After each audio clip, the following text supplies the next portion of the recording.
DSC notification పై ఇచ్చినటువంటి హామీని DSC పై mega డిఎస్సిని వెంటనే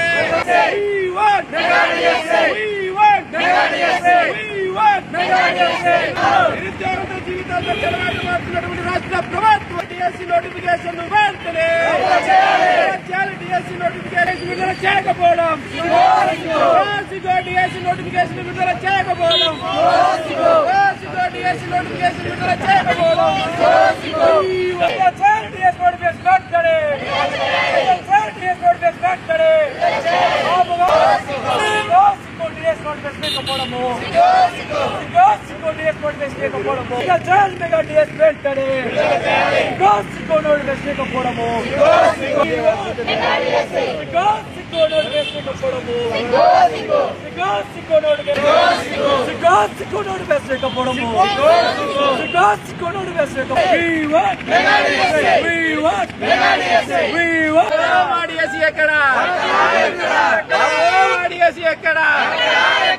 ఉద్యోగమైన వృత్తి అయినాయండి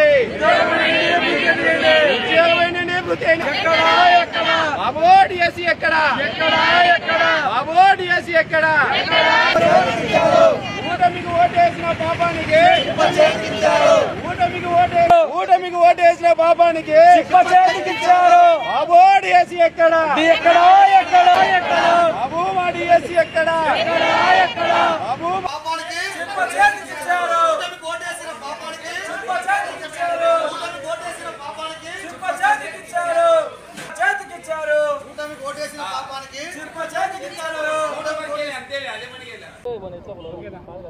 ఓకే అందరికీ నమస్కారం. నా పేరు జి రామన్న, డివైఎఫ్ఐ రాష్ట్ర కార్యదర్శి. పూర్వం రాయలసీమలో ఒక సామెత ఉంది, ఓస్త్రీ రేపు అన్నట్టు ఈరోజు రాష్ట్ర ముఖ్యమంత్రి గారి తీరు కూడా అలాగే ఉంది. మారిన జీతగాడు మరింత మోసపడినట్టుగా ఈరోజు చొరవ వ్యవహారంగా ఉంది. 10 నెలలు గడుస్తూ ఉంది. మొదటి సంతకం చేశాడు, అదిగో ఇదిగో అని చెప్పి తండ్రి తనయుడు ఇద్దరు కూడా ఒక్కో రోజు ఒక్కో తేదీలు చెప్తా ఈరోజు 10 నెలలు ఈరోజు నిరుద్యోగుల్ని మోసం చేస్తూ ఉన్నారు. ఇప్పటికైనా మెగా డిఎస్ మీద ఒక స్పష్టంగా నోటిఫికేషన్ ఇవ్వండి, ఎటువంటి ఇబ్బందులు లేకుండా అని చెప్పి మేము డివైఎఫ్ఐగా ఈరోజు కడప జిల్లాలో కలెక్టరేట్ ముందు శాంతియుతంగా ఆందోళన చేస్తున్నాం. ఈ ఆందోళన తక్కువ అంచనేసి రాష్ట్ర ప్రభుత్వం ఇలాగే నిరుద్యోగులు మోసం చేస్తే మాత్రం తప్పనిసరిగా ఈ రాష్ట్ర ప్రభుత్వానికి తగిన గుణపాఠం తప్పదని చెప్పి సందర్భంగా ఈ రాష్ట్ర ప్రభుత్వానికి ముఖ్యంగా కూటమి ప్రభుత్వానికి తెలియజేస్తున్నాం. అలాగే నిరుద్యోగులు గత దాదాపు 8 ఏళ్ల నుంచి 2018 నుంచి ఇప్పటిదాకా డిఎస్సీ లేక ఓ పక్క వయసు అయిపోతూ మరో పక్క పెళ్లిళ్ళు కాక పెళ్లిళ్ళైన వాళ్ళు పిల్లలకు దూరంగా భార్యలకు దూరంగా ఈరోజు తిండి తిప్పలేక డబ్బులు లక్షల రూపాయలు కోచింగ్లు చుట్టూ తిప్పుతూ పుస్తకాలు కొంటున్నారు. కానీ వీళ్ళ జీవితాల్లో మాత్రం మార్పు రావడం లేదు, జీవితాల్లో మాత్రం వెలుగు రావడం లేదు. ఇప్పటికైనా చంద్రబాబు తనడైన లోకేష్ గారు మీరు మా మనవి ఆలకించండి. మెగా డిఎస్ మీద మీరు రీసెంట్గా చెప్పారు 5 రోజుల్లో అని చెప్పారు. ఈ గడువు కనుక మీరితే మాత్రం ఖచ్చితంగా రాష్ట్రంలో మరో పోరాటం నిరుద్యోగుల తరఫున డివైఎఫ్ఐ రాష్ట్రాన్ని రణరంగం మార్చబోతుంది. దానికి రాష్ట్ర ప్రభుత్వమే బాధ్యత వహించాల్సి ఉంటుంది. అందుకని ఇప్పటికైనా రాష్ట్ర ప్రభుత్వం ఎటువంటి షరతులు లేకుండా ఇబ్బందులు లేకుండా నోటిఫికేషన్ ఇవ్వాలి. అలాగే జిల్లా అంతా కూడా ఒకే పేపర్ ఉండే విధంగా చర్యలు తీసుకోవాలని చెప్పి ఈ సందర్భంగా ఈరోజు శాంతియుతంగా ఆందోళన చేస్తున్నాం. శివకుమార్, డివైఎఫ్ఐ జిల్లా కార్యదర్శి, కడప.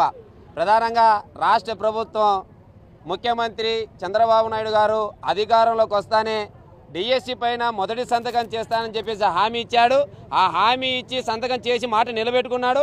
కానీ గడిచినటువంటి 8 నెలలు గడుస్తూ ఉన్నా కానీ అది సంతకంగానే వెళ్ళిపోయింది. ఎందుకంటే చెల్లని సంతకాలకు విలువ ఎక్కువ ఉండదు, చెల్లని సంతకాలతో కాలయాపన చేయకూడదని మేము డివైఎఫ్ఐగా అడుగుతా ఉన్నాం. ఇప్పటికే 8 సంవత్సరాలుగా ఈరోజు డిఎస్సి కోసం నిరుద్యోగులు ఎదురు చూసి ఈరోజు వయోభారంతో కోచింగ్ సెంటర్లలో డబ్బులు వేల రూపాయలు ఖర్చు పెట్టుకొని ఈరోజు మా బతుకు జీవుడా అని చెప్పేసి ఈరోజు కోచింగ్ సెంటర్లో ఎప్పుడు వస్తుందని ఆలోచిస్తూ ఉంటే ఈరోజు ప్రభుత్వాలు మాత్రం వాళ్ళ జీవితాలతో చెలగాటమాడే ప్రయత్నం జరుగుతుంది.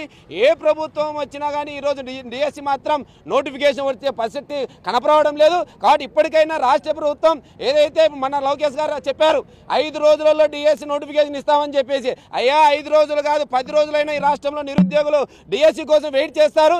8 సంవత్సరాల నుంచి వెయిట్ చేస్తున్నటువంటి 5 రోజుల విషయం కాదు. కానీ మీరు అధికారంలోకి వస్తే నోటిఫికేషన్ ఇస్తామన్నారు, ఇవ్వలేదు. తర్వాత ఎమ్మెల్సీలే ఎలక్షన్లు అన్నారు, తర్వాత అప్పుడు ఇవ్వలేదు, తర్వాత ఏప్రిల్ మొదటి వారం అన్నారు, అది లేదు. ఇట కేవలం మాట దాటివేత దూరంతో చూస్తున్నది. ఏదో సామెత నేటు ఏరు దాటాకొకటి ఏరు దాటినాక మల్లన్ననే సామెతలాగా ఈరోజు ఎలక్షన్లో నిరుద్యోగుల చేత ఓట్లు వేయించుకోనికి ఆ రోజు మెగా డిఎస్సి నోటిఫికేషన్ ఇస్తామని చెప్పి ఈరోజు అధికారంలోకి వచ్చిన తర్వాత అనేక రకాల కారణాలు చెప్తూ ఈరోజు డిఎస్సి నోటిఫికేషన్ ఇవ్వకుండా మోసం చేస్తూ ఉన్నారు. ఇది సరైనది కాదు. డివైఎఫ్ఐగా మేము ఒకటే హెచ్చరిస్తూ ఉన్నాం. లోకేష్ గారు మన చెప్పినట్టు 5 రోజులలో మెగా డిఎస్సి నోటిఫికేషన్ ఇవ్వకుంటే కన్నా డివైఎఫ్ఐ ఆధ్వర్యంలో రాష్ట్ర వ్యాప్తంగా ఓ పెద్ద ఎత్తున పోరాటం చేయాల్సి ఉంటుందని చెప్పేసి తెలియజేస్తా ఉన్నాం. సంవత్సరాల నుంచి డిఎస్సి వదలలేదు. మేము ఎక్కడి నుంచో వచ్చి ఇక్కడ రూమ్లలో ఉండి మా పేరెంట్స్ని అడిగి డబ్బులు ఇప్పించుకొని వేలు ఖర్చు పెట్టి ఇక్కడ కోచింగ్ తీసుకుంటున్నాం మా ఫ్యామిలీని వదిలి. దయచేసి ఎప్పుడైనా మమ్మల్ని గుర్తు చేసుకొని మా కోసం డిఎస్సి వదలాల్సిందిగా మిమ్మల్ని కోరుచున్నాం. Thank you.